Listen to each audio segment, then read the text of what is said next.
ராம் ராம் ஜெய ஜெய சங்கர ஹர ஹர சங்கர ஸ்ரீ குருபியோ நம. மனுஷா எல்லாருக்குமே ரொம்ப சுலபமான ஒரு காரியம் உண்டு. அது என்ன அப்படின்னு கேட்டாக்க, ஒருத்தருக்கு அட்வைஸ் பண்றது. நமக்கு அட்வைஸ் பண்ணும்போது நமக்கு கேட்கறதுக்கு பொறுமையே இருக்காது, இன்ட்ரெஸ்டும் இருக்காது. போர் அடிக்கிறா அப்படிம்போம். அப்புறம் அவளை அவாய்ட் பண்ண பார்ப்போம். என்ன பெருசா நம்ம கிட்ட குற்றம் கண்டுபிடிச்சா நமக்கு அறிவுரை சொல்ல வந்துட்டா, இவால இன்னும் ரொம்ப பர்ஃபெக்டா, ரொம்ப ஒன்னும் பியூரிட்டன்ஸா இவாள்லாம் அப்படின்னு நம்ம காமெண்ட் வேற அடிப்போம். ஆனா நம்ம மாத்திரம் என்னன்னா சுலபமா ஃப்ரீயா செலவில்லாத எவ்வளவு மணி நேரத்துக்கு வேணாலும் நம்மளால அட்வைஸ் பண்ண முடியும்.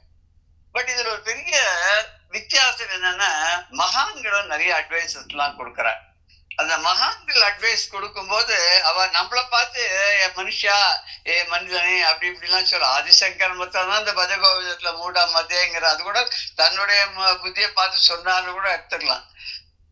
மூட ஜகி தனாகம கிருஷ்ணான்னு சொல்லும்போது மனசை பார்த்தான்னு சொல்றார். மூடா மதே அப்படின்னு மனசை பார்த்தான்னு சொல்றார். அவர் கூட யாரையும் அட்ரஸ் பண்ணி தான் பஜகோவிந்தம் பண்ணார்னு கூட சொல்லுவா. பட் இருந்தாலுமே அதுல பார்த்தா ஒரு 12 ஸ்லோகம் வரைக்கும் அவர் பண்ணது, மீதி ஒரு 18 சிஷ்யா எல்லாம் அவருடைய கான்வர்சேஷன்ல பண்ணது அப்படின்ற மாதிரி எல்லாம் இருக்கு. பட் எப்படி இருந்தாலும் ஒன்னொன்னு மணிமணியா ரத்தனங்கள் மாதிரி நமக்கு அட்வைஸ் பண்ற மாதிரி இருக்கு.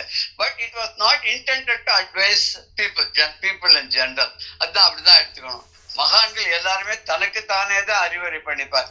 இப்போ கந்தர் அனுபூதியில கூட பார்த்தாக்க நம்ம அருணகிரிநாத தன்னை பார்த்து தான் சொல்லிப்பார், தன்னுடைய மனசை பார்த்துட்டு தான் சொல்லிப்பார்.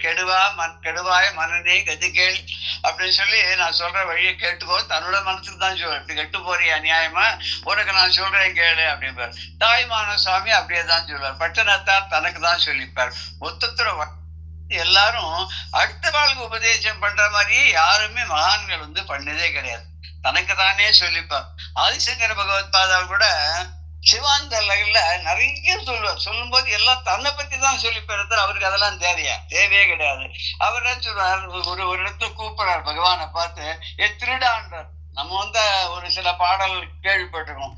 தம்பியோ பெண் திருடி தாயுடன் பிறந்த வம்பனோ நெய் திருடும் மாமாயன் நம்பினோ மூத்த பிள்ளையாரை முடிச்ச விழுத்தில் போமோ உன் கோத்தரத்துக்குள்ள கொண்டோம்னு இரட்டை குழல் பாடல் கூட நம்ம ஒரு கதையோட ஒரு சமயம் நம்ம பார்த்திருக்கோம். இதுல அவர் பரமேஸ்வரனை விட்டார் சொல்லல. இவர் ஆதிசங்கர பகவத் பார்த்தா பரமேஸ்வரனே திருடாங்கிறார். பட் ருத்ரத்தினே அப்படித்தான் சொல்றது இல்லையா? 2-3 இடத்துல வருது. ஒரு அன்பாகத்தை 2-3 இடத்துல, ஒரு இடத்துல சஸ்கரானாம் பதையே நமோ நமோ வருது ஒரு இடத்துல. அப்புறம் இன்னொன்னு சேனானாம் பதையே நமோ நம. இன்னொரு ஒன்று கூட 3 இடத்துல சொல்லுவார். அது சட்ட ஞாபகத்துக்கு வரல. அதாவது சின்ன வயசுல படிச்சதான் வயசானோன்னு அதெல்லாம் பாக்ஸ்ல இருந்து காலி பண்ணிடுது. புதுசா வரும்போது பழசெல்லாம் காலி ஆயிடுறது. அது என்னவோ தெரியல. அது அவர் சொல்றது என்ன சொல்றேன்னா, திருட்ட பசங்களுக்கு எல்லாம் இருக்கக்கூடிய நீ அவர் என்ன திருன்றாங்கிறத நான் அப்புறம் சொல்றேன். நீ மங்களத்தை தான் நீ தரப்ப. இந்த பேராசை முதலான இந்த தீய குணங்கள் எல்லாத்தினாலையும் என் மனசு என்ன பண்றதுன்னா, பிரத்யாரோட சொத்துக்களை, பிரத்யாருடைய பணத்தை, செல்வத்தை இதெல்லாம் அபகரிக்கணும் அப்படின்றது தான் எண்ணம் போறது. அப்படி அபகரிக்கணுங்கிற எண்ணத்திலே வசப்பட்டு எந்த பணக்காரன் வீட்டை நுழையலாம், எப்படி முயற்சி பண்ணலாம், எந்த வகையில திருடலாம் அப்படின்னு எல்லாம் மனசு சுழட்டுட்டே இருக்கு. திருடிட்டு மாட்டிக்காத வரைக்கும் சந்தோஷம், மாட்டின்டா எப்படி வெளியில தப்பிச்சு வருது. அப்படி இருக்க இந்த மனசுங்கிற என்னுடைய திருடனை வச்சுன்னு நான் என்ன பண்றதுன்னு தெரியாத முயற்சிட்டு இருக்கேன். நீ தான் திருட பசங்களுக்கு எல்லாம் தலைவனா இருக்கு. நீ என்ன பண்ற, ஒரு தப்பு எம்பேர்ல கிடையாது, நானா எதுவும் பண்ணல. இந்த இதுல கூட சொல்லுவா இல்லையா, ஆவணி ஆவட்டத்து காமோ காட்சி ஜபம் காமோ காட்சியன் மன்னியூர் காட்சியன். நான் எந்த தப்பும் பண்ணலையா, என்னோட கோபம் பண்ணிட்டு எது ஆசை பண்ணிட்டுன்னு சொல்ற மாதிரி இவரும், நான் என்ன பண்ணுவேன், நான் ரொம்ப நிரபராதிப்பா, நான் எந்த குத்தமும் பண்ணதே கிடையாது. நீ என்ன பண்றன்னு என்னோட மனசை அடக்கி கருணையோட நீ என்னோட அங்க நீ குடுத்தரம் பண்ணேன்னு சொன்னேன்னாக்க, அப்போ நான் நல்லவன் ஆயிடுவேன். என் மனசு உன் கட்டுக்குள்ள வந்துருத்தனா என் கட்டுல இருக்காது. நான் புத்திய வச்சு நல்லா போயிடுச்சுன்னா உன்னையே ஆராதனை பண்ணிட்டு இருப்பேன் அப்படின்னு அவர் சொல்றார். ஒரு தமிழ் பாடல் கூட என்னன்னாக்க, கணவனோ ஒரு மனம் திருடி, உடன் பிறந்த கண்ணனோ நெய் திருடி, பிள்ளையாம் பிணக்கமறு வேலனோ பெண் திருடி பெரிய வைரனோ என் துயர் திருடி அணங்கே கடவுள் தலைமேவு அபிராமி அன்னையே மிக்க குணக்குன்றே கோமவே உன்னை கொண்டாடி யான் மகிழ்ந்திலனே அப்படின்னு ஒரு பாடல். உன்னோட கணவன் மனசெல்லாம் திருடக்கூடியவன், எல்லாருடைய மனசை திருடின்னு போறவன், கூட பிறந்த நெய் திருடுறவன், வெண்ணெய் நெய் எல்லாம் திருடுறவன், பெத்த பிள்ளை பெண்ணை திருடுறவன், இன்னொருத்த மூத்த பிள்ளைன்னு இருக்கு அது மற்றவாளுடைய கஷ்டங்கள் எல்லாம் திருடுறாரு, அவர் துயரங்கள் எல்லாம் திருடுறாரு நிந்தாசுத்தியாக. அப்புறம் அணங்கே கடவுள் திருக்கடவுர்ல இருக்கக்கூடிய அபிராமி அன்னையே நீ மிக்க குணக்குன்றே, நீ ஒன்ன மாதிரி ஒரு குணக்குன்று நல்ல குணம் படைத்த உலகத்திலேயே பார்க்க முடியாது. கோமளமே ரொம்ப மிருதுவானவள், பாதாதி கேசாந்தம் மிருதுவானவளான உன்னை கொண்டாடி நான் மகிழலையேமா, உன்னை நான் ஸ்தோத்திரம் பண்ணல, உன்னை புகழல, உன்னை பாடல, உன்னை பணியல, இப்படி நான் என்னுடைய இதெல்லாம் நான் வேஸ்ட் பண்ணிட்டேனே அப்படின்னு அவர் அந்த இதுல ஒரு புலவர் சொல்றார். இன்னொருத்தர் என்ன சொல்றாருனாக்க, தில்லையில நின்று நடமாடக்கூடிய அமுதம் போன்ற சிவபெருமானே நான் ரொம்ப வருத்தத்துல இருக்கப்பா, மனசு தளர்ந்து போயிருக்கேன். ஏன் அப்படின்னா எனக்கு என்ன பண்றதுன்னே தெரியல, எப்படி இந்த மனசை வச்சுட்டு நான் மிச்ச காலத்தை குப்பை கொட்டதுன்னு எனக்கு தெரியல, மனசுல தெளிவே வரமாட்டேங்கிறது. இந்த மனம் என்ன பண்றதுன்னா நிறைய தீய எண்ணங்கள் நிறைஞ்சதாவே இருக்கு.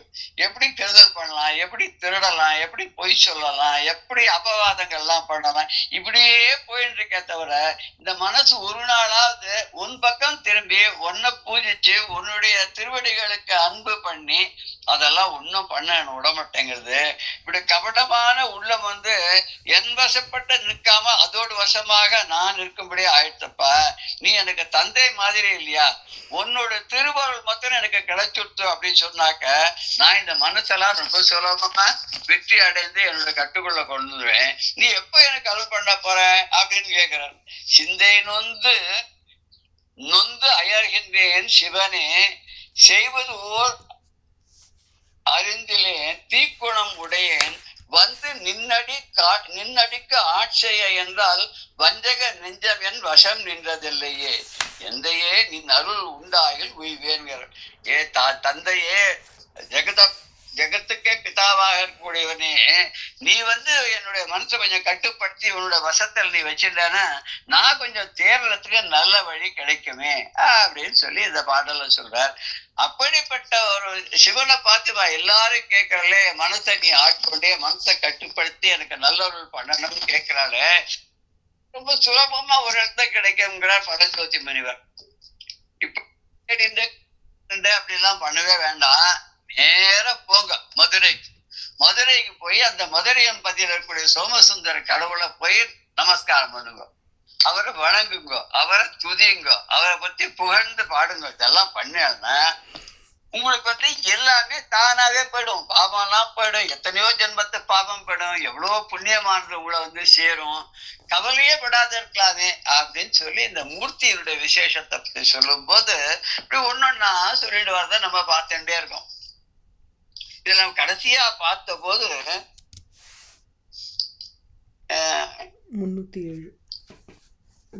307 பார்த்தோம். ஆன்மாக்களுக்கெல்லாம் ஜீவமுத்தராக செய்யக்கூடிய அந்த சோமசுந்தர கடவுளை காட்டால வழிபட்டா அலைக்கடல் 4 சூழப்பட்ட அகிலத்தையே நம்ம தானம் பண்ண புண்ணியம் கிடைக்கும். உச்சி பொழுதுல வழிபட்டா கலைஞர்களுக்கெல்லாம் 1000 பசுக்களை தானம் பண்ண பலனை நாம் அடைவோம் அப்படின்னு சொல்ற. இந்த புலனிங்கிற வார்த்தை கூட சம்ஸ்கிருதத்துல இருக்கு அப்படின்னு பார்த்தோம் இல்லையா. கபில என்ன பசு அப்படின்னு பார்த்தோம். அதுக்கு அடுத்தது அதையும் பார்த்து ஆரம்பிச்சுட்டோம். விண்ணடை பருதி புத்தேல் மேலை நீர் குளிக்கும் மெல்லை அண்ணலை வணங்கில் கோடியான் ஆனினம் தானம் பெறாம் பண்ணவர் பரவம் பாதி இருள் பணிய பெற்றால் வண்ண வெம் புறவி வேத மகம் புரி பெரும் பேரெய்தும் அப்படின்னு. இது கொஞ்சம் கடமுட்டான பாட்டா இருக்கு. இந்த ஆகாசத்துல சூரியன் கிழக்க உதிக்கிறான், மேற்க மறையிறது மாலை வேளையில. அந்த அந்தி பொழுதுல அவன் மறையும் போது அந்த காலத்துல சோமசுந்தர கடவுளை வந்து நம்ம சந்தியா காலத்துல, ஏன்னா சந்தியா காலத்துல பரமேஸ்வரன் வந்து தினமே பிரதோஷ வேலை சொல்லிட்டு அந்த நேரத்துல வந்து நர்த்தனம் ஆடுறதாக, நந்தியினுடைய 2 கொம்புக்கு நடுவுல இருந்து நர்த்தனம் ஆடுறதாக ஒரு ஐதீகம் இருக்கு. அதுவும் பிரதோஷம் தினமே சாயங்காலம் அந்த நேரம் பிரதோஷம் அந்தி வேலை அப்படின்னு சொல்லுவா. அதுலயும் வந்து இந்த திரையோதசியும் சதுர்தசியும் சேர்ற நேரம் நினைக்கிறேன், அதுதான் பிரதோஷ வேலைன்னு சொல்லிட்டு ஸ்பெஷலா சிவனுக்கு அபிஷேகாதிகள், நந்திக்கு அபிஷேகம் பண்ணுவா. ஏன்னா நந்தியினுடைய தலையில் தானே இவர் ஆடுறாருன்னா நந்திக்கு அபிஷேகம் பண்ணலாம், சிவன் கோயிலாம் நம்ம பார்க்கலாம். இது பண்ணாக்க இந்த மேற்கு திசையில மறையும் போது சூரியன் அஸ்தமனம் ஆகும் போது சிவனுக்கு ஆராதனை பண்ணி அபிஷேகாதிகள்லாம் சாயரட்சல பண்ணாக்க அது வந்து கோடி பசுக்களை தானம் பண்ணா அவ்வளவு பலன் கிடைக்கும். இது கோடி பசுக்கள் எண்ணிண்டா இருக்க முடியும் இல்ல, என்ன அர்த்தம்னா அதிகம்னு அர்த்தம். ஆயிரக்கணக்கான ஜனங்கள் கூடினாங்க, லட்சக்கணக்கான ஜனங்கள் வந்து அங்க வந்து ஸ்நானம் பண்ணான்னு அர்த்தம்னா எண்ணிக்கையில் அடங்காத அளவுக்கு ஜனங்கள்லாம் அங்க வந்து வணங்கினா ஸ்நானம் பண்ணா அருள் பெற்றார் அப்படின்னு அர்த்தம். அப்புறம் பாதி இரவாம் அர்த்த ஜாமம், அது நடுராத்திரி அந்த அர்த்த ஜாமத்துல வணங்கினா அப்ப அபிஷேகம் பண்ணா அஸ்வமேத யாகம் பண்ண புண்ணியத்தை அடையலாம், பலனை அடையலாம் அப்படின்றதாக அந்த 303வது பாடல். அது இல்ல 308வது பாடல் இல்லையா, 308வது பாடல். இப்ப அதுக்கு வந்து நம்ம பதமா நம்ம பார்க்கணும். விண் இடை அப்படின்னு சொன்னா வானத்தினுடைய இடையில இந்த பக்கத்துல இருந்து அந்த பக்கம் அந்த இடைவெளி, அந்த வானிடைனா வானத்தினுடைய இடைவெளியில, வானம்ன்றது வந்து ஒரு எந்த இதுலயும் வருது இல்லை இல்லையா. ஆகாசம்ங்கிறது வந்து அது ஜட பொருளும் இல்ல, திரவ பொருளும் இல்ல, ஆவியான பொருளும் இல்ல. அது என்ன ஆனா இருக்கிறது தெரியுது, ஆனா எப்படி இருக்கு அது நமக்கு புரியல. அதுக்கு ஏதாவது ஒரு கோடிஃபை பண்ண முடியுமான்னு அதுவும் நமக்கு தெரியல இல்லையா. அந்த இடையில எத்தனை கோள்கள், எத்தனை நட்சத்திரங்கள், அடே அப்பா அத்தனையும் தனக்குள்ள அடக்கிட்டு இருக்கு. அந்த விண் இடை இதுக்கு நடுவுல பூந்து வானின் அந்த ஆகாசத்தின நடுவுல இந்த பக்கத்துல இருந்து கிழக்கே இருந்து மேற்க பரிதி புத்தேல் அப்படின்னாக்க சூரிய தேவன். பரிதினா வட்டம், புத்தேல்னு சூரியன். அந்த அழகான சூரியன் வட்ட வடிவமான ஒரு நெருப்பு கோலம் போல் இருக்கக்கூடிய அந்த சூரிய தேவனானவன் மேலே நீர் குளிக்கும் எல்லை. மேலை நீர் அப்படின்னா மேற்கு பக்கத்திலே இருக்கக்கூடிய கடல். ஏன்னா நம்ம பாரத தேசத்துல இருந்து, அதுவும் தென்னிந்தியாவிலிருந்து அவர் வந்து எழுதியிருக்கிறதுனால பரஞ்சோதி முனிவர் இவர் சொல்றது உபமானம் வந்து கிழக்க சூரியன் உதிக்கிறது வங்கக்கடல்ல, மேற்க சூரியன் மறையிறது வந்து அரபிக்கடல் அப்படின்ற இடத்துல 2 கடல், மேலை கடல். அந்த கடல்ல மூழ்கும் போது அது எப்பேற்பட்ட நேரம், அந்த நீர் குளிக்கும் எல்லை, அந்த தண்ணியில இறங்கி குளிக்கிறாராம். இந்த பக்கத்துல இருந்து அந்த பக்கம் போன அந்த சுவாமி சூரியனானவன் களைப்புனால, நம்ம காத்தால எழுந்து வேலைக்கு போட்டு ஒரு தடவை குளிக்கிறோம், வேலைக்கு போயிட்டு சாயங்காலம் திரும்பி வந்தோட ஒரு தடவை ஸ்நானம் பண்ற மாதிரி இவரும் என்ன பண்றாருன்னா கிழக்க இருக்கிற வங்கக்கடலை குளிச்சுட்டு மேல வெளியில வராராம். அப்படியே உலகத்துக்கு முழுக்க என்னென்ன செய்யணுமோ அத்தனை செஞ்சு, அவர் தானே உயிர் நாடி, அவர் எல்லாத்தையும் செஞ்சுட்டு உலகமே உய்யும் பண்ணமாக அருளை பண்ணிட்டு மேற்கு பக்கத்துல வரும்போது மேற்க இருக்கக்கூடிய அந்த சமுதிரத்துல குளிக்கிறார். அப்ப மேற்க குளிக்கிறது இறங்கி மறுபடியும் அடுத்தது கிழக்க வந்துடுறார். அவருடைய அனுஷ்டானங்கள்லாம் பண்றதுக்காக நம்முடைய இரவு பொழுதே அவர் செலவு பண்றார் அப்படின்னு ஒரு ஐதீகமா எடுத்துக்கலாம். அதுல அப்படி மேலை கடல்ல மூழ்கி அந்த அந்தி பொழுதுல அந்த காலகட்டத்துல சாயரட்ச வேலை சந்தியா காலத்துல அண்ணலை வணங்கில். அண்ணல் தான் கடவுள், மிகவும் சிறந்தவர், மிகவும் பெரியவர், மதிப்புக்கு உரியவர் அப்படின்னு புகழுக்கு உரியவர். அப்பேற்பட்ட அண்ணல் யாரு, அந்த சோமசுந்தர கடவுள். அவரை வணங்கில், நம்ம பணிந்தோமானால், அவரை பூஜை செய்தோமானால், அவருக்கு அபிஷேகங்கள்லாம் செஞ்சோம்னா இதுக்கு ஏதாவது பலன் உண்டான்னா உண்டு. இந்த கர்மண்யேவாதிகாரத்தே மா பலேஷு கதாச்சனெல்லாம் அது வந்து ரொம்ப பெரிய லெவல்ல இருக்கிறவங்களுக்கு, வேதாந்திகளுக்கு சொன்னா அதெல்லாம் புரியும். அர்ஜுனுக்கு சொன்ன போது அவனுக்கே புரியல. அப்படி இருக்கும்போது மற்றவர்களுக்கெல்லாம் ரொம்ப சுலபமா புரியுமோ. அதனால எது செஞ்சாலும் ஒரு பலன் இருக்குன்னு சொன்னாதான் சாதாரணமான ஒரு மனுஷ மனதுக்கு வந்து எதையும் செய்ய தோணும், ஈடுபட தோணும். இந்த ஒரு வேதாந்தம்ங்கிறது வந்து ரொம்ப கடைசி, அது உச்சத்துல அது தெளிவு வந்தா, ஞானம் வந்தாதான் அது அந்த வேதாந்தத்தினுடைய ஒரு இது புரியும் மனுஷாளுக்கு இல்லையா. அது வரைக்கும் புரியவே புரியாது. அதனால அவளுக்கு புரியுற மாதிரி சொல்லணும்னா, நீ இதெல்லாம் பண்ணா உனக்கு புண்ணியம், இதெல்லாம் பண்ணா இதெல்லாம் கிடைக்கும் அப்படின்ற மாதிரி வெறிவாள்லாம் கொஞ்சம் எழுதி வச்சிருக்கா. இது கர்ம காண்டத்துல வேதத்துல இப்படிலாம் சொல்லியிருக்கு அப்படின்னா கூட எல்லாரும் சொல்றா இல்லையா. அப்படி பண்ணா என்ன கிடைக்கும்னா, கோடி ஆண் இனம் தான பேராம். கோடி கணக்கான ஆம்ன பசு, ஆம் இனம்னா பசுக்களுடைய கூட்டத்தை தானம் செஞ்ச தான பேராம், தானம் செஞ்ச பயன் கிடைக்கும். கோடி பசுக்களை தானம் பண்ண புண்ணியம் இந்த சந்தியா கால வேளையில பிரதோஷ வேளையில சோமசுந்தர கடவுளுக்கு பூஜை பண்ணி அபிஷேகம் பண்ணி ஆராதனை பண்ணா கிடைக்கும். ரொம்ப சுலபமா இருக்கே, ரொம்ப ஈஸியா இருக்கே அப்படின்னு தோணும் இல்லையா. முயற்சி பண்ணலாம் தோணும். முதல்ல உட்காருவோம், சோமசுந்தர கடவுள் எங்க இருக்கான்னு பார்ப்போம். சரினா போய் தரிசனம் பண்ணிட்டு வரலான்னு போவோம். அங்கேயே அப்புறம் தங்கலாமான்னு தோணும். தங்கி தினம் போய் தரிசனம் பண்ணலான்னு தோணும். கரெக்டா அந்த பூஜை வேலைக்கு போகணும்னு தோணும். நாமளும் கலந்துக்கலாமேன்னு தோணும். அதுக்காக நாமளும் டிக்கெட் வாங்கி உட்காந்துப்போம். அப்புறம் நம்ம என்ன பண்ணுவோம், என்னத்த நாமளே ஒரு முழு நாள் சேவையை நம்ம எடுத்துக்கலாமே அப்படின்னு நமக்கு தோணும். அதுக்கு ஏதோ சொல்லுவாளே, உதயாத் அஸ்தமன சேவாங்கிறா இல்லையா. திருப்பதியில கூட அது மாதிரி உண்டு. உதயாத் அஸ்தமன சேவான்னு சொல்லி யாராவது பெரிய பணக்கார ஒரு நாள் முழுக்க எடுத்துட்டாருன்னா அதுக்கு ₹30 இருக்கு. 20 லட்சமோ 25 லட்சமோ ஏதோ சொல்றேன். அது எடுத்துட்டான்னு சொன்னா மத்தவ எல்லாரும் அந்த கூண்டுல உட்கார்ந்துருக்க வேண்டியதுதான் ஒரு நாள் முழுக்க. அவரெல்லாம் போறோம் முடிஞ்சு போச்சுன்னு கிளம்பி போன அப்புறம்தான் மத்தவளுக்கு தரிசனத்துக்கே விடுவோம். அது மாதிரி இங்க நமக்கு அத்தனை புண்ணியம் கிடைக்கும். நம்மளும் அங்க போய் என்ன பண்ணுவோம், கொஞ்சம் கொஞ்சமா ஈடுபட்டு நாமளே பகவானோட ஐக்கியம் எடுத்துட்டு போயிடும். அதுக்கு ஆரம்பம் தான் இந்த மாதிரி பூஜை புனஸ்காரங்கள். அதெல்லாம் பண்றதுக்காக தான் பெரியவாள்லாம் ஒரு பலனை நமக்கு சொல்லியிருக்கா. அப்படி பண்ணவர் பரவும் பாதி இருள் வயின். பண்ணவர் அப்படின்னா புலவர், பண் இசைப்பவர்கள் புலவர்கள், எப்போதும் ஸ்துதி பாடுபவர்கள் அப்படின்னு அர்த்தம். யார ஸ்துதி பண்றா, பகவான ஸ்துதி பண்றா. உன்ன என்ன பண்ணான்னா நேர பார்க்கடலுக்கு போய் ஸ்துதி பண்ணுவான். யார், தேவர்கள்லாம். ஏதாவது அசுரன் தலை எடுத்துட்டான்னா அதுவும் ரொம்ப கொஞ்சம் கூட ஒரு யோசனையே பண்ணாத வரங்களை அள்ளித்தரக்கூடிய பரமேஸ்வரனும் பிரம்மாவும் இவாளெல்லாம் பேம்பர் பண்ணி வளர்த்து விட்டா. அவள்ல இருந்து தன்னை காப்பாத்திக்கிறதுக்கு தேவர்கள்லாம் என்ன பண்ணுவா, பண்ணி செய்து கொண்டு ஸ்தோத்திரம் பண்ணிக்கொண்டு ஸ்துதிகள் செய்து கொண்டு பார்க்கடலுக்கு தான் போவா, விஷ்ணு கிட்ட தான் போவா. அப்படி அவர்கள்லாம் இங்க என்ன பண்றான்னா பரவும். அவ அங்க போறது வேற.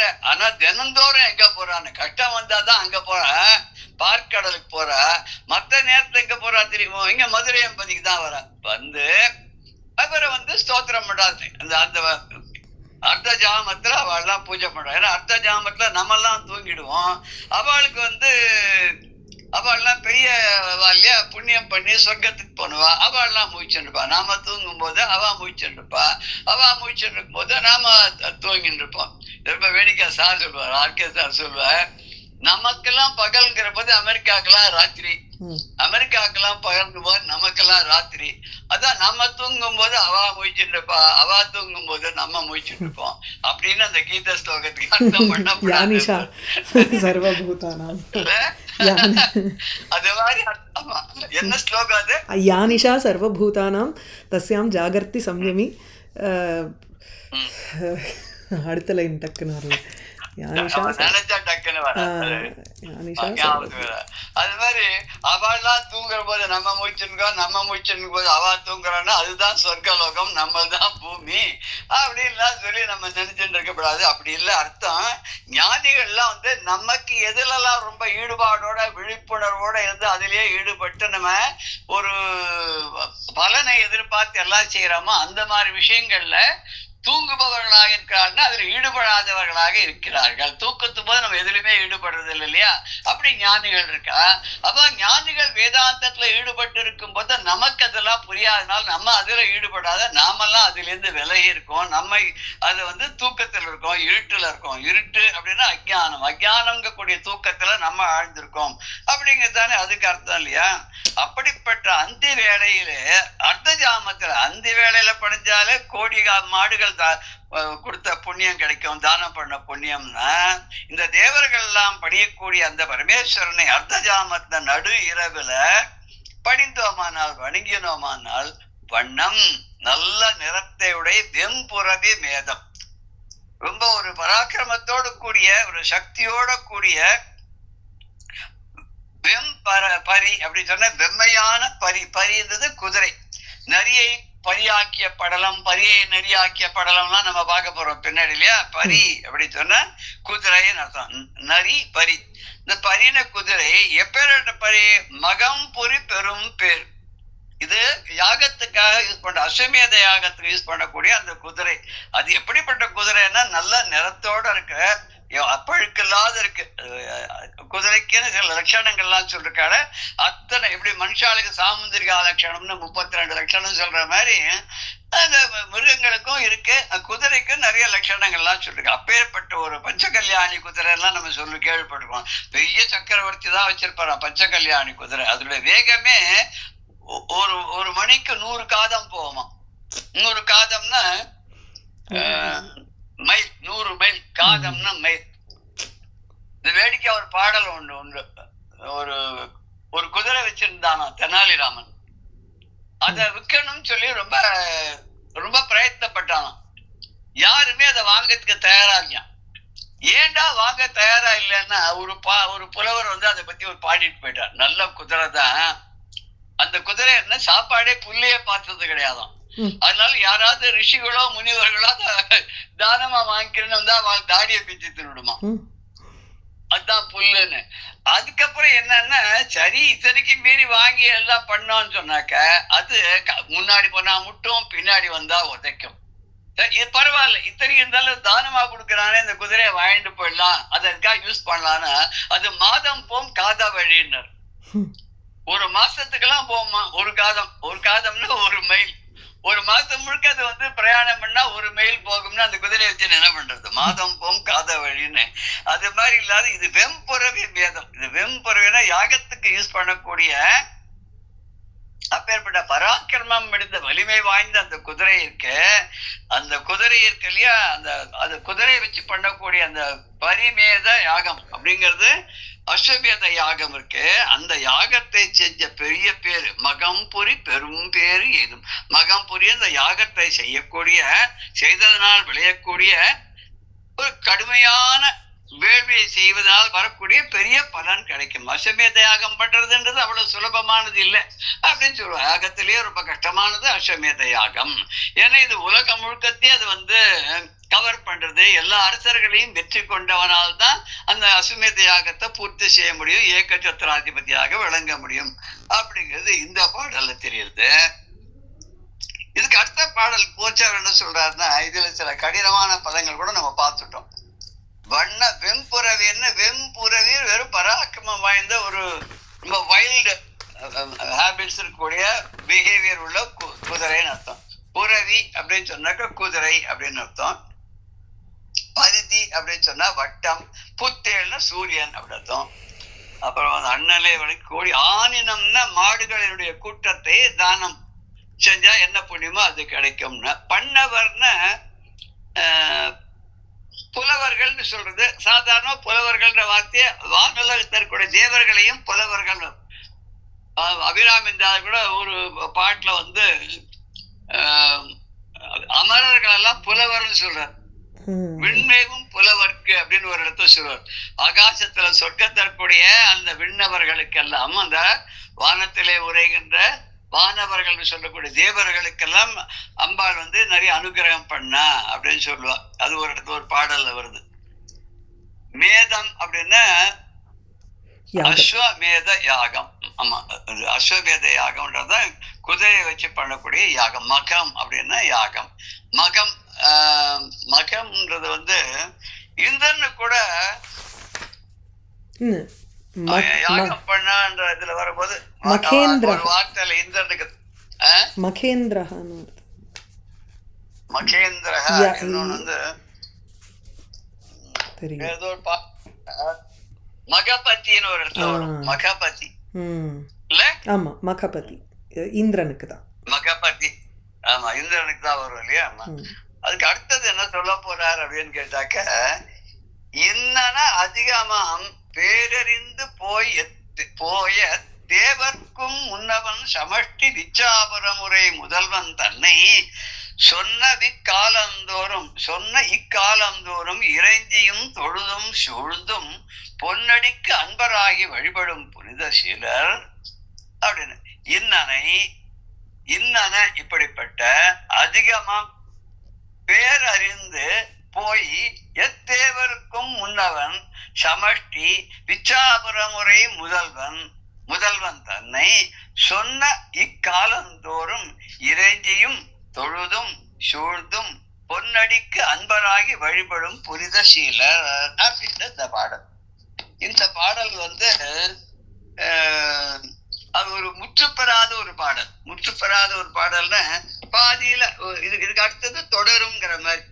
சாதாரண ஒரு அத்தியாயம் தொடரும்ன்றது இதனுடைய கண்டினியூட்டி. நாராயணத்திலாம் கூட பார்த்தா 2 தசகம் சொல்லியிருப்பார் ராமாயணத்தை பத்தி சொல்லும் போது. ஒரு இதுல பாதி வரைக்கும் வந்திருக்கும், அதுக்கப்புறம் மிச்சத்தை உத்தரகாண்ட வரைக்கும் அதுல கவர் பண்ணிருப்பார். அது மாதிரி இந்த பாடல் இதனுடைய தொடர்ச்சி அடுத்ததாக இருக்கு அப்படின்னு. இது எப்பேற்பட்டவர் அப்படின்னு கேட்டாக்க புனித சீலர் ஒழுக்கம் உடையவர்கள், புனிதமானவர்கள், புண்ணிய சீலர்கள். இவா எல்லாம் மேல இத்தனை சொன்னோமே, இத்தனை பயன்களை எல்லாம் உணர்ந்து என்னென்ன அர்த்த சாமத்தை பூஜை பண்றது, சாயங்கால வேளையில பூஜை பண்றது, 3 வேளையும் பூஜை பண்றது, அவன் தாளையே எப்போதும் பற்றி கொண்டு இருக்கிறது, அப்படி எல்லாம் இப்பேற்பட்ட ஒரு பரமேஸ்வருடைய சோமசுந்தர கடவுளை பூஜை பண்ணக்கூடிய புண்ணியத்தை அடைந்தவர்கள் இருக்காளே, அவெல்லாம் ரொம்ப ஒழுக்க சீலர்களா இருப்பா. அவெல்லாம் புனிதமான சீலர்கள். அந்த ஒரு புனிதத்தன்மை இருந்தாதான் அந்த புனிதனை வணங்கக்கூடிய ஒரு பாக்கியம் நமக்கு கிடைக்கும். இப்படி பயன்களை எல்லாம் உணர்ந்து எல்லா தேவர்களுக்கும் மூத்தவனாக தலைவனாக இருக்கக்கூடிய சமஷ்டி விச்சாவாகிய திரு ஆலவாயின் முதல். சமஷ்டி விச்சாவாகிய அப்படின்னு என்ன அர்த்தம்னா ஒரு அதாவது ஸ்தூலமாக பெய்யக்கூடியவன் இல்லையா,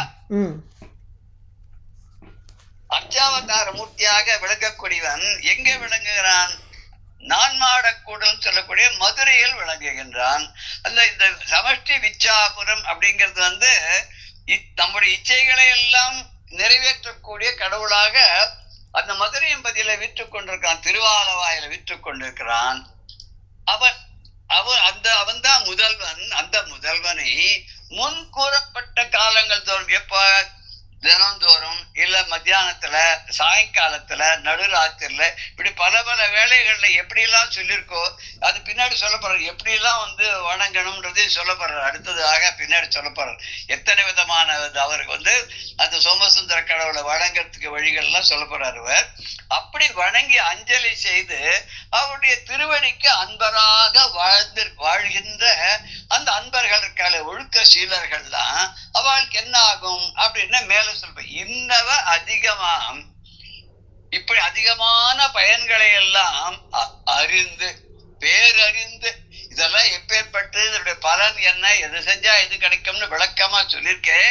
இதெல்லாம் அறிந்து போய் எத்தேவர்க்கும் முன்னவன், எல்லா தேவர்களுக்கும் முன்னவனாவன், முதல்வனானவன், மூத்தவனாக இருக்கக்கூடியவன், அவன் சமஷ்டி விச்சாபுரம் உரை மதுரையும் பதியிலே விளங்கக்கூடியவன், முதல்வன் தன்னை மூத்தவனான் அந்த கடவுளை, மூவர்க்கும் மூத்தவனாக இருக்கக்கூடியவனை, இந்த முதல்வன் முன் நிற்பவனை, மூவர்க்கும் முன் நிற்பவனை, அப்பேற்றவனை சொன்ன இக்காலந்தோறும் நாம முன்னாடி சொல்லிருக்கோமோ இப்படிப்பட்ட 3 காலங்களிலும் 3 காலமோ 6 காலமோ எப்படி வசதிக்கு ஏற்ற மாதிரி அப்படிப்பட்ட காலந்தோறும் இறைஞ்சியும் தொழுதும், இறைஞ்சியும் அப்படின்னா வணங்கி அவரை அணுகி அண்டி ஆசிரியித்து அதோட தொழுது வணக்கம் செய்து புகழ் பாடி அதுக்கு அர்ச்சனாதிகள்லாம் சேர்ந்து பலவிதமான உபச்சாரங்கள்லாம் பண்ணி சூழ்ந்தும் அவனையே சார்ந்து இருந்தும் அவனை விட்டு அந்தண்டு அகலாமல் இப்பொழுதும் அவனையே சுற்றி வந்து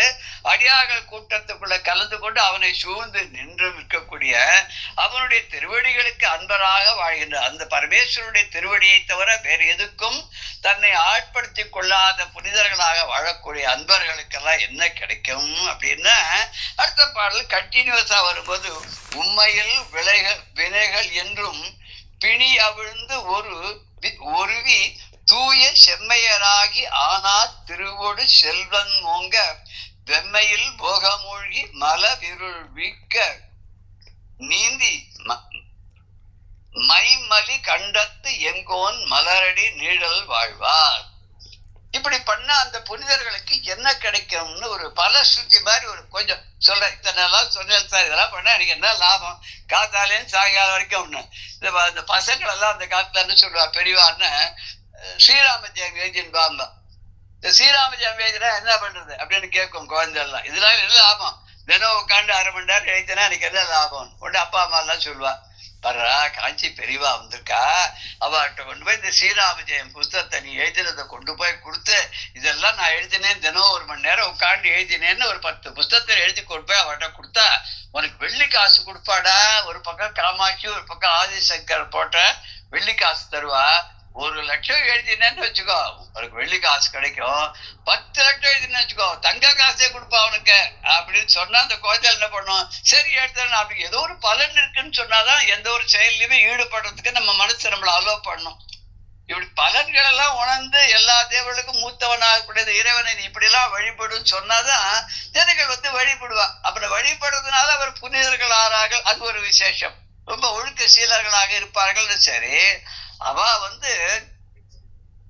என்ன பலன் அடையறா அப்படின்னாக்க முன் ஜென்மால செஞ்ச வினைகள்லாம் இருக்கு இல்லையா, பூர்வ ஜென்ம கர்ம பலன்கள்லாம் இருக்க, அதெல்லாம் போயிடுமா. அதெல்லாம் இவனை விட்டுட்டு கட்டி கொண்டு இருக்கோமோ இல்லையா, அந்த கட்டுல இருந்து அவிழ்ந்து எல்லாம் அங்கங்க தனியா எங்கேயோ போயிடும், செதறி போயிடுமா.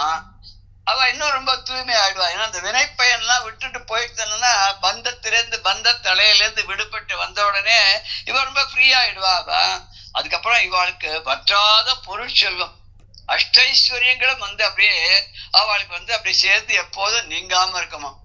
அஷ்டைஸ்வரியம்னு எதெல்லாம் சொல்றோம் நம்ம, க்ஷேம ஸ்தைரிய வீரிய விஜய ஆயுர் ஆரோக்கிய ஐஸ்வர்ய, அப்புறம் இன்னும் இருக்கு 2 இருக்கணுமே, 7 ஆயிரத்துல க்ஷேம ஸ்தைரிய வீரிய விஜய ஆயுர் ஆரோக்கிய ஐஸ்வர்ய இன்னும் 1 இருக்கு, லாபம்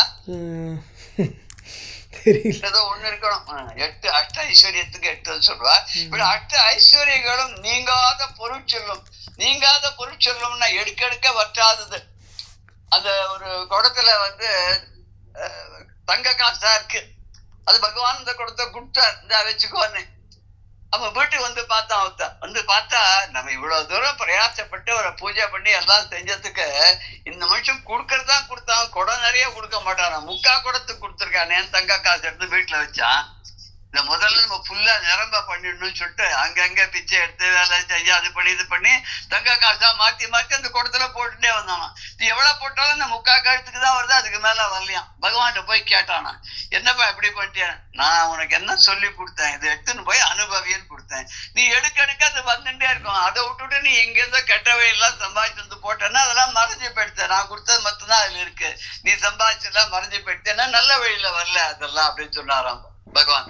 அது மாதிரி நம்முடைய மனசு இருக்கு, அப்படித்தானே இருக்கு இல்லையா. யாரோ ஒருத்த கூட சுவாமிகிட்ட வேண்டினோம், பகவானே நானும் எனக்கு விவரம் தெரிஞ்ச நாள்ல இருந்து உன்னை தொழுதுன்னு இருக்கேன், இன்னைக்கு எனக்கு ஒண்ணுமே கொடுக்க மாட்டேங்கிற, நீ மனுஷா மாதிரி ஆயிட்ட, இன்னைக்கு எனக்கு என்ன கிடைக்குதோ அதை பாதி உனக்கு கொடுத்துறேன்னு வேண்டினாலாம். அம்பான்னு சொன்னாலாம், இவ்வளவு ரொம்ப வேண்டிக்கிறானே பாவம், கஷ்டப்பட்டு பாதியை கொடுத்துறேன்னு வேற சொல்றானே, நான் போய் அவனுக்கு எதாவது கொடுக்குறேன்னு. அவர் சொன்னா, நீ ஒண்ணும் பண்ணாத, 1/2 சவரனை போடுன்னு. ஏன் நீ போட்டு பாரு, ஒரு 1/2 சவரனை போடும். முன்னாடி போய் அவன் கண்ணை போட்டு தியானம் பண்ணும் போது கற்பூர ஆரத்தி காமிச்சிட்டு வெளில வருவார் அர்ச்சகர். அந்த சமயத்துல டேங்குன்னு கீழே வரவா ஒரு 1/2 சவரன் போடு, என்ன பண்றான் பாக்கலாம். அம்பாள் அதே மாதிரி 1/2 சவரன் போட்டான். கண்ணு மூச்சு பார்த்தா காலு கீழே 1/2 சவரன் தான் எடுத்துட்டான். பார்த்தா 1/2 சவரன். உடனே அம்பாளை பார்த்து சொன்னான், நான் உள்ள இருக்கிற விக்கிரத்தை, அம்மா தாயே நீ கருணாமூர்த்தி கருணா கட்டாட்சி, கேட்டதெல்லாம் கொடுப்பேன்னு நான் என்ன சொன்னேன், நீ என்ன கொடுக்குறியோ அதை பாதி தரேன்னு, என் மேல நம்பிக்கை இல்ல, நீ 1/2 சவரன் எடுத்துட்டு 1/2 சவரன் கொடுத்துருக்கியா, எனக்கு 1 சவரன் கொடுக்க பதிலா நான் எங்க பாதி கொடுப்பேனோ மாட்டேனோன்னு நீயே 1/2 சவரன் எடுத்துட்டு எனக்கு 1/2 சவரன் கொடு. இதான் மனுஷ புத்தி. இந்த மனுஷ புத்தி பகவான் நல்லா தெரிஞ்சு வச்சுன்னு இன்னாருக்கு இன்னதானே அவன் அளந்து வச்சிருக்கான். இவாளுக்கு இன்னதான் கொடுக்கணும், இவ்வளவுதான் கொடுக்கணும், இப்பதான் கொடுக்கணும். அது மாதிரி அதை மீறி அவன் இட்ட விதிக்கு மீறி எதுவுமே நடக்க முடியாது. அது மாதிரி எல்லாம் கல்வி செல்வம் கிடைக்கும். வெறும் பொருட்செல்வம் மாத்திரம் இருந்தா போறாது. அது எப்படி நிர்வகிக்கணுங்கிறதுக்கு ஒரு கல்வி செல்வம் இருக்கணும். பெரிய பணக்காரனா இருந்து எப்படி நிர்வாகம் பண்ணுறது தெரியல, ஆளாளுக்கு வந்து அழின்னு போயிடுவான். இவன் அப்புறம் நடுத்தருக்கு வர வேண்டியதுதான். அதுக்கப்புறம் இனிமையான குளுமையான போகங்கள்லாம் பொருந்த வாழ்க்கை கிடைக்குமா.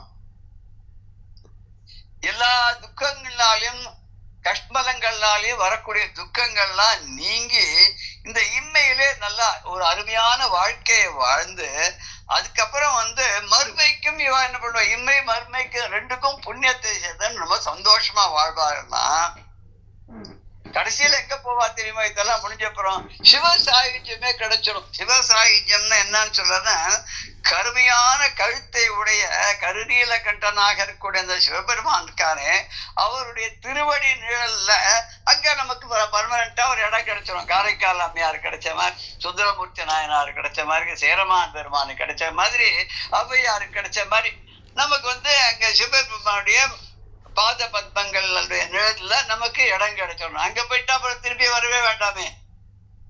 புனரப்பி ந ஜனனம், புனரப்பி நது மரணம். ஆமா, ரெண்டும் கிடையாது. பிறப்பும் கிடையாது, இறப்பும் கிடையாது. அவையாரோட தான் சொல்லுவார், நான் வந்து இரவாது இருக்க வேண்டுமா, பிறவாது இருக்க வேண்டும். அப்படியே பிறந்தாலும் உன்னை மறவாது இருக்க வேண்டும். அது மாதிரி எப்போதும் அவருடைய நினைவாகவே இருக்கக்கூடிய வாழ்க்கை என்னன்னா, அவருடைய நிழல்ல தானே இடம் கிடைக்கல. எதே நினைச்சிட்டு இருக்கோமோ அதே தான் ஆயிடுவோம்னு சொல்றேன். கடைசியில அந்திம காலத்தை கூட நம்ம எதையே நினைச்சிட்டு பிராணன் போறதோ திருப்பி அடுத்த இதுல அதே இந்த இவர் மாதிரி ஜடபரதர் கதை வருது இல்லையா, அது மாதிரி மானே நினைச்சுட்டு ரிஷப தேவரா. அவர் யாரு? ஜடபரதர். ஜடபரதர் இந்த மானையே நினைச்சிருந்தா தபஸ் பண்ணிட்டு இருந்தவர். அந்த மானையே நினைச்சிருந்தாலும் அடுத்த பிறவில மானா பிறந்தாகுமா, நம்ம எதையே நினைச்சிட்டு இருக்கோமோ அதாவே நம்ம பிறந்துருவோம் இல்லையா. அதனாலதான் என்னன்னா நம்ம பகவானையே நினைச்சிட்டு இருக்கணும். இப்ப இந்த பகவானை நினைக்கிறதுனால என்ன கிடைக்கிறது, தொழுகை பண்றதுனால என்ன கிடைக்கிறது அப்படின்னா, நம்ம ஒரு சனாதன தர்மத்தை மதம் தான் படிப்படியா நம்மள வந்து கரையேற்றத்துக்கு வழியெல்லாம் சொல்லி கொடுத்துருக்கா பெரியவாள்லாம். எப்படி பண்ணணும், ஸ்டெப் பை ஸ்டெப் முன்னேறத்துக்கு வழி. மற்ற மதங்கள் எல்லாம் வந்து சில மதங்கள்ல கடவுள் ரூபமே கிடையாது அப்படின்னு சொல்லிடுவா. பார்த்தா நம்மளுடைய மதம் மாதிரி தான் இருக்கும். அவளுக்கு கடவுளை வந்து கடவுள் எந்த விதத்திலேயே அவ அவதாரம் பண்ணியோ எந்த பக்தால ரட்சிச்சோ என்ன பண்ணியோ அவளுக்கு வந்து ஒரு அப்படிப்பட்ட அனுபவமே கிடையாது. அவ என்ன பண்ணுவா, கடவுளை எப்படியும் அவ பார்த்ததுக்கு இல்ல, பார்த்தவா யாரும் அவளுக்கு சொல்லவும் கேட்கலங்கிறதுனால கடவுள் எங்கேயோ இருக்காரு, ஏதோ ஒரு சக்தியா இருக்கு அப்படின்னு சொல்லிட்டு சில பேர் போயிடுவா. சில பேர் கடவுளை பார்க்கல, கடவுளால் அனுப்பப்பட்ட தூதர்களை பார்த்தோம், அதனால கடவுளுடைய இறை தூதர்கள் அப்படின்னு தான் சொல்லிட்டு இருப்பா. நாம ஒன்னொன்னும் கடவுளுடைய அவதாரமே பார்த்து நம்ம அப்படி அனுபவிச்சதுனால பகவானும் நம்மளோட விளையாடுறதுக்காக நம்மளை போலவே வந்து நம்மளோட கூட இருந்து நமக்கு பல விஷயங்களை நம்மளோட பகிர்ந்துண்டு நமக்கு நல்லதெல்லாம் செஞ்சுட்டு போயிடுற, நல்ல வழியெல்லாம் காமிச்சிட்டு போயிடுற. எத்தனை உபதேசங்கள் நமக்கு கொடுத்துருக்கா இல்லையா. பெரியவாள்லாம் ஒருத்தர் மகான்களாகவும் சரி, பகவானுடைய அவதாரங்கள்லாவும் சரி, நமக்கு எத்தனைப்பா. ஒரு ராமனால கிடைச்சது யோக வாசிஷ்டம், கிருஷ்ணனால கிடைச்சது பகவத்கீதை, கிருஷ்ணனால கிடைச்சது வந்து விஷ்ணு சகஸ்ரநாமம். இப்படி ஒன்னொன்னு பார்க்கும்போது பகவான் நம்மளோட கூடவே இருந்து நம்மளோட விளையாடி இருக்கான். அது மாதிரி எந்த மதத்திலுமே கிடையாது. இங்க முன்னாடி பிறவைகளை செஞ்ச அந்த கெட்ட காரியங்களுடைய கர்மங்களுடைய வினை பயன்கள்லாம் தானாவே அவிழ்ந்து செதறி ஓடி போயிடும். அது மாத்திரம் இல்லாத நம்மள தூய்மையர் ஆக்கிடும். தூயவர் ஆக்கினதோடு இல்லாத நமக்கு நீங்காத என்றென்றும் வற்றாத செல்வங்களை எல்லாம் கொடுக்கும். கல்வியிலே சிறந்தவர்களாக நம்மை செய்யும். குளிர்ச்சி பொருந்திய இனிய போகங்கள்ல அப்படி மூழ்கி கல்மஷங்கள் இல்லாத, கல்மஷத்தோட கூடிய வினைகளை எல்லாம் நீக்கி கல்மஷம் இல்லாத போகங்களை எல்லாம் நமக்கு தந்து இந்த இம்மையில இப்பிறவிலையும் நன்றாக புகழோடு பேரோடு வளமோடு அப்புறம் வந்து அருளோடு நலன்களோடு செழிப்போடு மகிழ்வோடு அப்படி வாழ்ந்து எத்தனையோ சொல்லலாம். இப்படி வாழ்ந்து அதுக்கப்புறம் கருநீல கண்டனாக விளங்கக்கூடிய அந்த சிவபெருமானுடைய பாத நிழல் அடியில நம்ம போய் நித்தியவாசம் பண்ணக்கூடிய சிவசாயுஜ்யமும் நமக்கு கிடைக்கும். அப்படி போய் வாழ்வார்கள். அப்படி உண்மை அப்படின்னா முற்பிறவி, இம்மைன்னா இப்பிறவி, மறுமைன்னா அடுத்த பின்னாடி வரப்போகுது. பிணின்னா கட்டு, பிணின்னா நோய்னு சொல்லலாம். இங்க பிணின்னா கட்டு, கட்டுன்னா கட்டுப்படுதல், நமக்கு கட்டு பந்தம். திருன்னா பொருட்செல்வம், திருச்செல்வம், பொருட்செல்வம், கல்வி செல்வம், இதெல்லாம் செல்வம்னு ஏன் சொல்றோம்னா இதெல்லாம் நமக்கு கிடைக்கக்கூடிய அருள், அதனால செல்வம்னு நம்ம சொல்றோம்.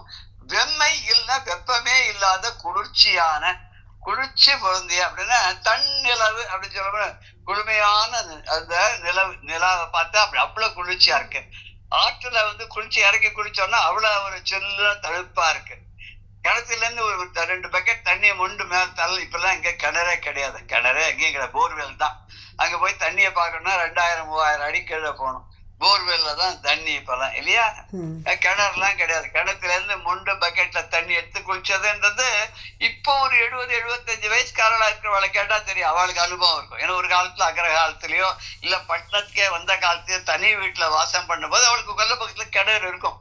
தண்ணியும் நன்னாதான் இருந்தது அவளுக்கு. அவ அந்த தண்ணியில தான் சமையல்லாம் பண்ணிட்டு இருந்தா, குளிச்சுட்டு இருந்தா, துணி துவைச்சிட்டு இருந்தா. இப்பதானே அந்த போர்வெல் வாட்டர்ல துணி துவைச்சா வெள்ளை துணி எல்லாம் காஷாயமா மாதிரி இருந்தது. இப்ப அது மாதிரிலாம் அப்ப கிடையாது. ரொம்ப அருமையா இருக்கும்னா இம்மையிலையும் நம்ம நல்ல வசதியோட சந்தோஷத்தோட நம்மள வாழ வச்சு மைமலி அப்படின்னு ஒரு வார்த்தை வருது. மைமலி கண்டத்து என் கோன்.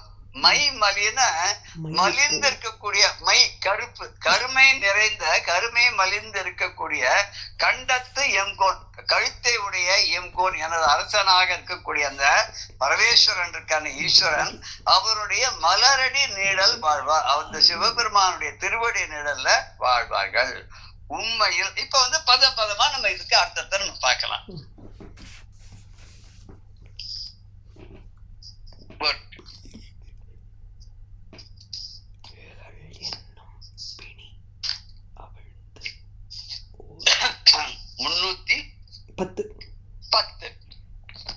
உண்மையில் வினைகள் என்னும் பிணி அவிழ்ந்து ஒருவி தூய செம்மையராகி ஆனா திருவோடு செல்வம் போங்க வெம்மையில் போகம் மொழி மலவிருள் வீங்க நீந்தி மைமலி கண்டத்து எங்கோன் மலரடி நிழல் வாழ்வார் அப்படின்ற பாடல்ல உண்மையில் முற்பிறப்புகளிலே செய்த வினைகள் என்னும் பிணி, கர்ம வினைகள் என்று சொல்லக்கூடிய அந்த கட்டு இருக்கே, அந்த துயரமானது, அந்த நோயானது அவிழ்ந்து ஒருவி, அவிழ்ந்து அந்த கட்டிலிருந்து அவிழ்ந்து பிரிந்து ஒருவின்னு நீங்கி போயிடும், நம்மளை விட்டு அகன்று போயிடும். அகன்று போய் தூய செம்மையர் ஆகி நம்ம எல்லாம் என்ன ஆயிடும், நம்முடைய கர்ம வினைகள்லாம் தீர்ந்து போயிட்டன, பாபங்கள்லாம் விலகிடுத்தனால நம்ம தூய்மை ஆயிடும். தூயவராக வாய்மை உடையவராக மெய்யன்பர்களாக ஆகி ஆனா திருவோடு, ஆனா திருவோடுனாக்க நீங்காத, இப்ப நம்ம தமிழ்ல சொல்ற ஆயிடுத்து அப்படிங்கிறோம் இல்லையா, ஆயிடுத்து ஆகல அப்படின்லாம் சொல்ல, அதுல இருந்து வந்தது ஆனா ஆகாத, குறையாத, வற்றாத திருவோடு அருள் செல்வத்தோட செல்வம் போங்க. ஏனைய செல்வங்களும் மிக, மற்ற செல்வங்களும் சேர. மற்ற செல்வங்கள் என்னது, கல்வி, அப்புறம் புகழ், பெருமை, இது மாதிரி எல்லா விதமான ஐஸ்வர்யங்களும் நிறைந்து இருக்கும்படியாக வெம்மையில் போகம் மூழ்கி, ஒரு கஷ்டமே இல்லாத, துன்பமே இல்லாத நல்ல போகங்களில் எல்லாம் அழுந்தி அப்படின்னு அதெல்லாம் அனுபவித்து, போகம்னா சுக போகங்கள் எல்லாம் அதுல நம்ம திளைத்து, அதுல ஊறி அதை அனுபவித்து திளைத்து மலை இருள் வீக்கம் நீந்தி, மலை இருள் ஆணவம் அப்படின்னு சொல்லக்கூடிய இருள் இருக்கே, அப்பேற்பட்ட இருள் பெருக்கத்தை, அது வீக்கம்னா வீங்கிறது, வீங்கிறதுன்னா பெருகுதல். சின்னதா ஆரம்பிச்சு எப்படி ஒரு வீக்கம், ஒரு கட்டி பெருசாயிடுற மாதிரி இந்த ஆணவம்ங்கிற அந்த இருள் இருக்கே நம்மள அப்படியே ஒரு மாதிரியா பண்ணி அதுலயே மலிந்து போக முடியா பண்ணி அழிச்சிடும். அந்த ஆணவ மலத்தை இது போக்கிடும். போக்கிட்டு மை மலி கண்டத்து எங்கோன், மை அப்படின்னா கருமையான, மையை போல கருமையான, மலி மிகுந்த, கண்டத்து எங்கோன் கழுத்தை உடைய, திருவிடத்தை உடையன, திருவிடத்தான் அப்படின்னா கழுத்தை உடையவன் அர்த்தம். அப்பேற்பட்ட எம் கோன் என்னுடைய இறைவனுடைய மலரடி நிழல் வாழ்வார், அவருடைய திருவடி என்று சொல்லக்கூடிய அந்த நிழலை அடைந்து என்றென்றும் நீங்காது அங்கேயே தங்கி எப்போதும் சந்தோஷமாக இன்புற்று வாழ்வார்கள். அவர்களுக்கு துன்பம் அப்படிங்கிறதே வாழ்க்கையில கிடையாது. எங்க எப்போதும் இன்பம் தான். வைகுண்டத்திலும் சரி, சிவலோகத்திலும் சரி, எப்போதும் இன்பம் தான், துன்பமே கிடையாது அப்படின்னு. அதனால்தான் சொல்றாரு. சில பேர் வந்து காலகத்தியானோன்னா அவளுக்கு நம்ம என்ன போடுறோம்னா வைகுண்ட பிராப்தி அடைந்தாங்கிறோம். சில பேரை வந்து சிவ சாயுஜ்யம் அடைந்தாங்கிறோம், சிவலோகி பிராப்தி அடைந்தாங்கிறோம். யார் போய் பார்த்து வந்தா சிவலோகத்துக்கு போனாரு, அங்க போனா இங்க போன நம்பிக்கை தான் இல்ல. அப்படி சொன்னாதான் மற்றவளும் அதே வழியை ஃபாலோ பண்ணுவான்றதுக்கு அப்படி இந்த பாடல சொல்லிருக்கிற மாதிரி இருக்கக்கூடிய அத்தனையுமே என்னன்னா ஒரு இதெல்லாம் பண்ணா நல்லதெல்லாம் கிடைக்கும்னு சொல்றதுனால பக்தர்கள் வந்து இதை படிக்கிறவாளுக்கும் மனசுல நல்ல எண்ணமே தோன்றி அவர்களும் எப்போதும் நல்லதையே செய்யணும், நல்லவர்களோடய சார்ந்திருக்கணும், நல்லவர்களோட இணங்கி இருக்கணுங்கிற எண்ணம் வரும்ன்றதுக்காக இந்த பாடல் சொல்றார். மேற்கொண்டு அடுத்த பாடல்கள்லாம் எப்பேற்பட்ட அவன் எப்படியெல்லாம் வந்து நம்ம வந்து பணியலாம்ங்கிறது சொல்ல போறார். நம்ம அடுத்த செஷன்ல கொஞ்சம் விரிவாக அதெல்லாம் பார்க்கலாம். 311 இருந்து. ஜெய ஜெய சங்கர ஹர ஹர சங்கர. ஸ்ரீ குருபியோ நமः. ராம் ராம்.